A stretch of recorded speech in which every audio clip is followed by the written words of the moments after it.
Don't worry, this won't be a video ripping on No Man's Sky. Trust me, if there ever was a time I should have ripped on No Man's Sky, it was when I bought it on release on August 9, 2016. And I will say that No Man's Sky has improved leaps and bounds from what it used to be, but it's taken a lot of time to get there. What I really want to focus on instead is this idea that a lot of people seem to think that Starfield has more in common with No Man's Sky than it does with other Bethesda titles.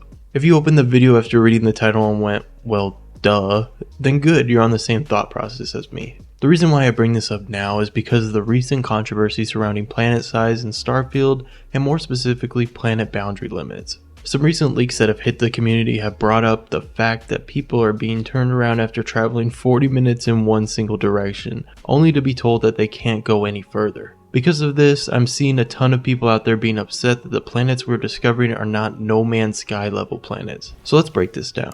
For one, let's not forget that Starfield is an RPG, not a survival game. And in order for an RPG to be successful, it needs to have well thought out characters, an intriguing story, and basically have reasons behind why you're doing what you're doing while you play the game. Some of the best times I've had during Fallout, or maybe I'll pick on Skyrim here for an example, is running towards my quest marker only to be distracted 5 times along the way to do a dungeon, visit a town, or maybe, talk to some NPCs. In Starfield, if you land on a planet and it's just green planet number 4 with a funny looking dinosaur, you're not really taking too much away from that planet, or really having a reason to be there in the first place. Especially if you're walking miles on miles with absolutely nothing but the same terrain painted over and over again. Which is why most, if not all, of the planets are handcrafted with the added help of procedural generation. So trust me when I say that you absolutely should want to play in a space that has character and reason versus some planet to walk around in for hours on end. And if you want to do that, luckily there is a game already out for you.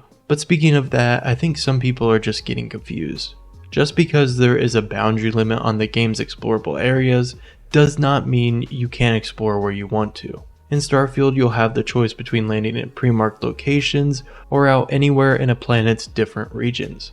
As of writing, Starfield right now doesn't have any vehicles to use on land once you get onto the planet, so any traveling, exploring that you'll do, it will all be on your feet. So if we go off some of the leaked information, if you want to walk 40 minutes east, hit the limit, and then 80 minutes to walk all the way back to your ship, and then, 40 minutes to the other side, and still not explore any north or south, that sounds like a reasonable amount of space for the 1,000 planets we will be able to explore, not even mentioning that this is only a single region on that one planet. Let's not forget too that I guarantee that less than 1% of people out there, maybe even like near 0% of people out there, booted up Skyrim for the first time, or Fallout 3, or Fallout 4, and walked in a straight line all the way until they reached the edge of the map. So that's kinda how ludicrous the complaint is if you kinda think about it.